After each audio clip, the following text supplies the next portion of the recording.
Good morning, everybody. I want to talk a little bit about addiction today because that's one of the big curses that I've had to break in my family, and it's not all the way gone in my own personal life. I'm not going to sit back and say that I don't have my vices. Everybody does, I don't smoke cigarettes and I really don't drink much alcohol. I actually just recently had a couple beers after 3 years of not having any alcohol at all, because it's just not something that I do too much anymore. It was something that, for me, my mom was an alcoholic, and my dad was, the reason why he was murdered is because he was a heroin addict, and he was taken from me when I was very young. I was 6 years old. It was 1980, and I grew up in Michigan, and back then my father was running drugs for Detroit Mafia, which was still around, pretty huge back then, and you don't screw around. You don't screw the mafia over. And he got murdered for that, and it took me a really long 36 years, like literally just this Easter, to stop hurting and being angry and being sad about death, and I've missed my dad for a long time. I've missed that presence in my life. It's made me make choices in my life because my kids, I kept my kids in an abusive home because I thought, their father was better than no father or stepfather.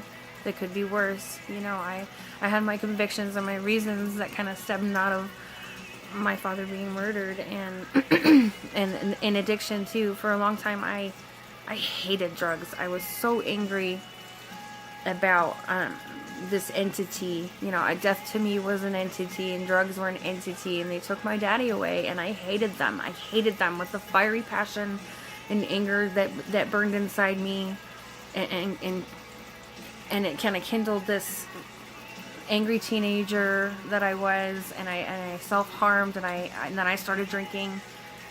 I started drinking when I was 14, and I smoked pot for the first time when I was 16. Dabbled and tried a few other drugs and didn't do it like acid and things like that when I was a teenager, and I had tried meth the first time when I was a teenager, but it wasn't something that I did. I had my first baby at 18 years old, almost 4 days before I turned 19, so I didn't do any drugs. I smoked pot and I drank alcohol while raising my kids. But I was that mom where I put my kids to bed at night and I cracked a beer, and and as they got older, it probably got earlier and earlier, and as life got tougher with the abuse and everything, that I was, it was an everyday pain living with someone who hurt me all the time in every way he could. He didn't always physically hurt me, but I don't know what it is with him. He's got some deep inner pain, and I don't know why it makes him feel built up to tear people down, but that's just how he is, and I'm working on forgiveness still for that, because it was a lot of years, and I did love him a lot, and when you love someone that deeply and then they hurt you that deeply, it just took its toll on me, and I was angry at him for a really long time too, and that's another thing that I've really put to bed this last Easter. Me and Easter, we had some good times this year. Me and Jesus, we've been working hard on me.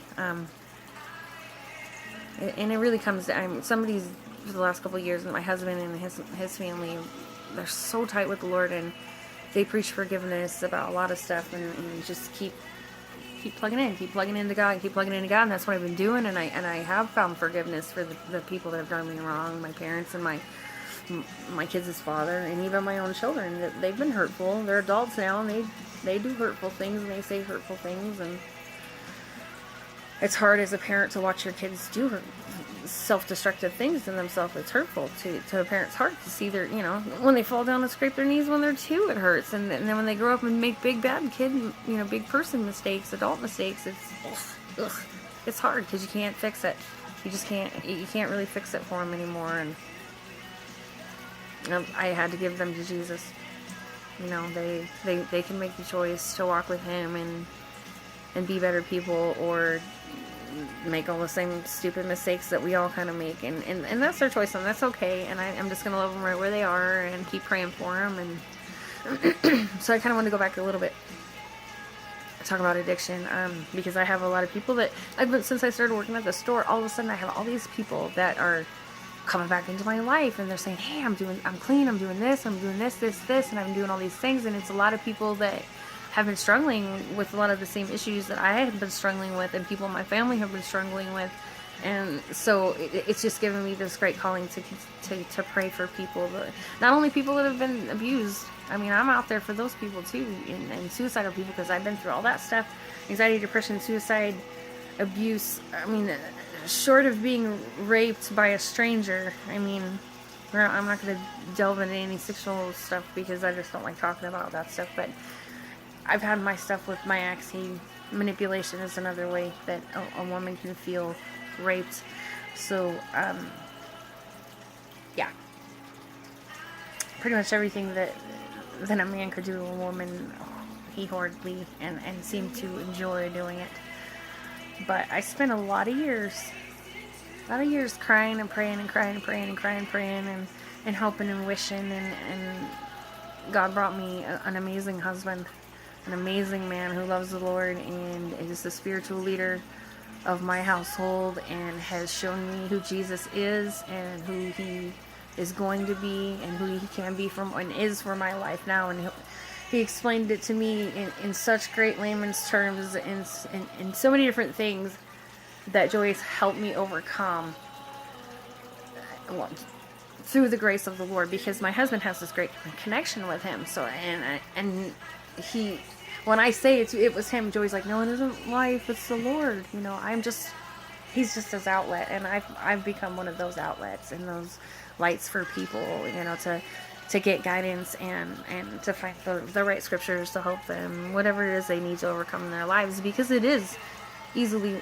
you can squash your giants, you can turn your mountains to dust with God's love and power, because it's right there. You just gotta plug into him and pray with it, you know, pray with him, and not pray to him, pray with him. He's right there in the room with you.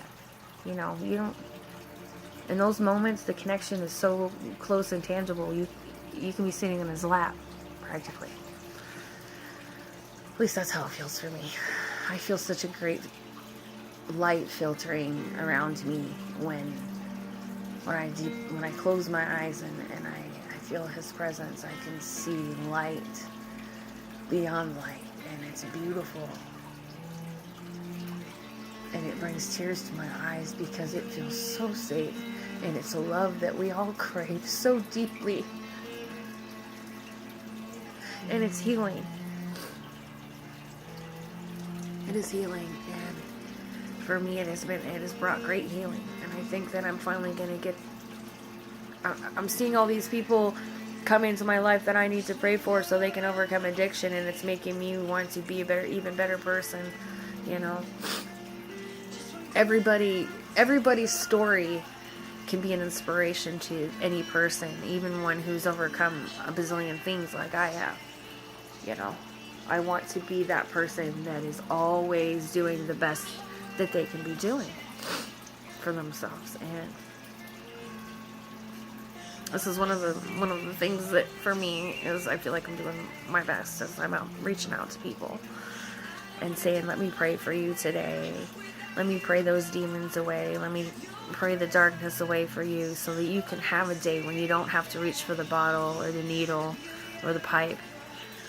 You know, I know how hard it is how hard it is to feel those feelings inside, and you just got to get an escape, and drugs will do that for you. They really, really will.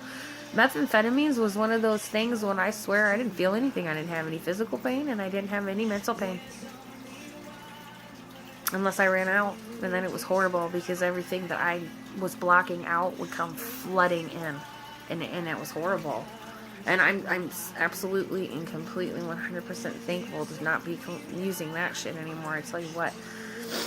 And alcohol was one for me a long time too. I would get so obliteratedly drunk that I would go through all of the stages of drunkenness, you know, a couple beers in, happy, having a good old time, then 3-4 more beers in, woo, having a woo party. And then if somebody came across me that night that pissed me off the wrong way, then the fight was on, especially after PTSD sets in.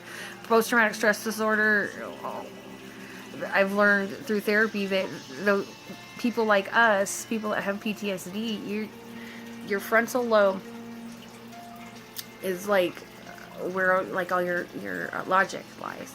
And when you're abused, it's actually it's in your amygdala is where all your emotions and all that stuff is, and then your frontal lobe covers that, and it gives you that reason and logic, and they kind of like interact with each other to be able to reason your way out of traumatic moments, right? Or things that, like, literally people who go through trauma, when you walk into a store, you feel like everybody's looking at you and you might be attacked at all time, and it's described as like lizard brain. I call it lizard brain because lizards, they really don't have that frontal lobe. They just kind of run on instinct all the time, and they're always like, they're always doing that. They're always like leery of something coming to attack them, or going there.